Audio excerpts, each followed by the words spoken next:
دوستوں، ایک لڑکی کی شادی کو 7 سال کا عرصہ بیت گیا، مگر وہ اولاد کی نعمت سے محروم تھی۔ اس کے خاندان اور دوستوں میں جتنی بھی اس کے ساتھ کی لڑکیاں تھیں، وہ سب کوئی 2، کوئی 3 اور کوئی 4 بچوں کی ماں بن چکی تھیں۔ اس لڑکی کی بہت حسرت تھی کہ اللہ اس کی گود بھی بھر دے۔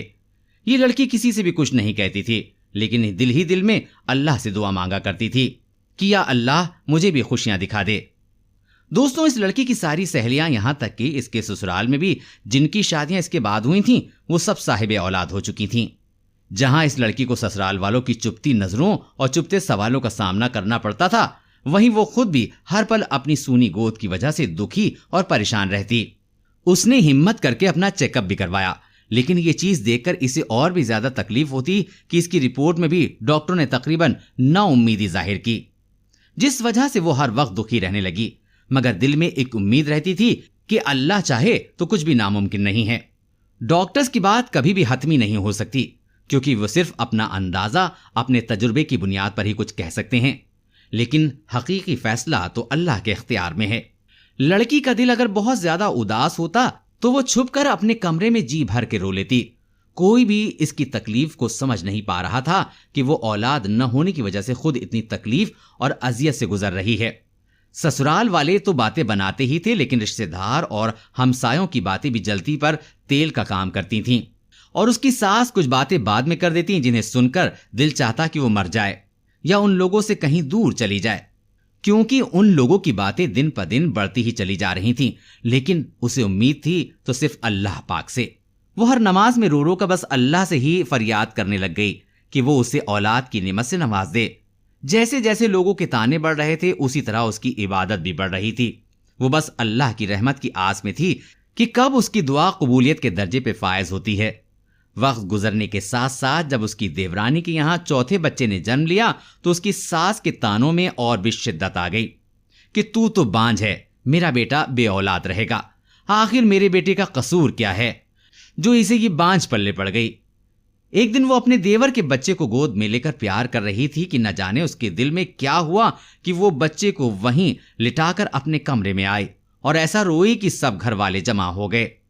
اس کے دل کی حالت سمجھے بنا ہی سب یہ سوچنے لگے کہ یہ دیور کے بچے سے جلتی ہے، حسد کرتی ہے، اس لیے روتی ہے۔ مگر ان جاہلوں کو کون سمجھاتا کہ اللہ نے تو اس کو ایسا دل دیا ہی نہیں جو کہ کسی سے جلنے والا ہو۔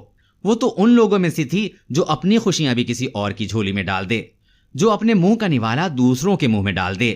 وہ تو بچے کو پیار کرتے وقت اپنی سونی گود کو اس قدر دل گرفتہ ہوئی کہ خود پر قابو نہ رکھ سکی، اور آج اس کے آنسو بھی سارے بند توڑ کر بہنے لگے۔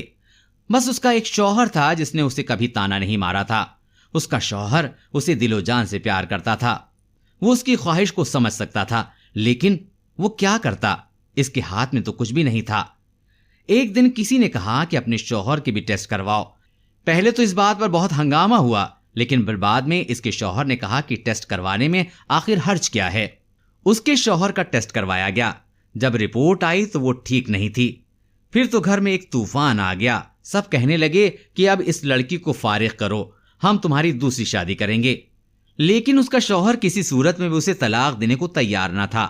شوہر کی محبت میں ایک ذرہ برابر بھی کمی نہیں آئی تھی، بلکہ وہ اس کی دلجوئی اس انداز میں کرتا کہ اگر اللہ کو منظور ہوگا تو ہمیں اولاد ضرور ہوگی، اور اگر اللہ کو منظور ہی نہیں ہو تو ہم اس پر بھی شکر گزار ہیں۔ اس نے اپنے شوہر سے کہا آپ دوسری شادی کر لیجئے، مگر وہ اپنی بیوی سے بہت پیار کرتا تھا، اس لیے کسی صورت نہیں مانا۔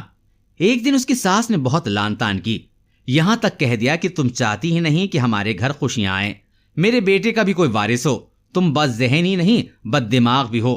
ساس کی جلی کٹی باتیں سن کر یہ بہت پریشان ہوئی اور اس نے وضو کیا اور نماز کے لیے کھڑی ہو گئی۔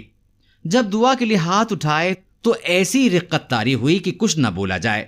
وہ کچھ نہیں بول پا رہی تھی۔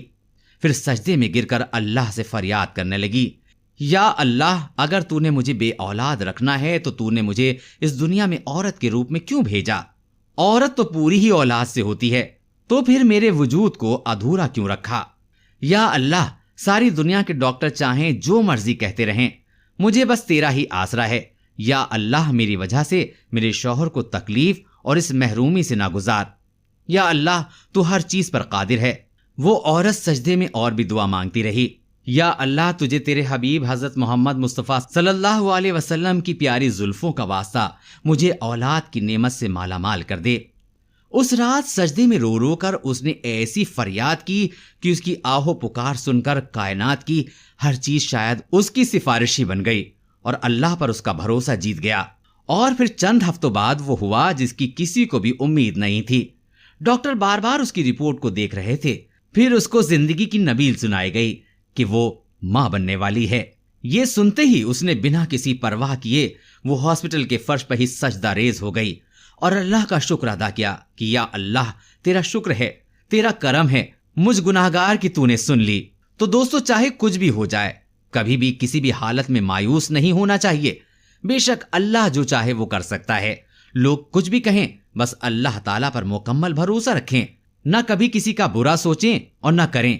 دل کی زمین کو ہمیشہ پاک رکھیں۔ پیارے دوستوں، ایک دوسرے کے لیے دعائیں مانگنا بہت اچھا اور بہترین عمل ہے، اس لیے ایک دوسرے کے لیے دعائیں مانگیں۔ اللہ پاک سے دعا کرتے ہیں کہ جو لوگ بے اولاد ہیں، اللہ پاک انہیں نیک اولاد کی نعمت سے نوازے۔ آمین، اللہم آمین۔ آپ بھی ایک بار آمین کہہ دیں۔ ملیں گے اگلی ویڈیو میں۔ السلام علیکم، اللہ حافظ۔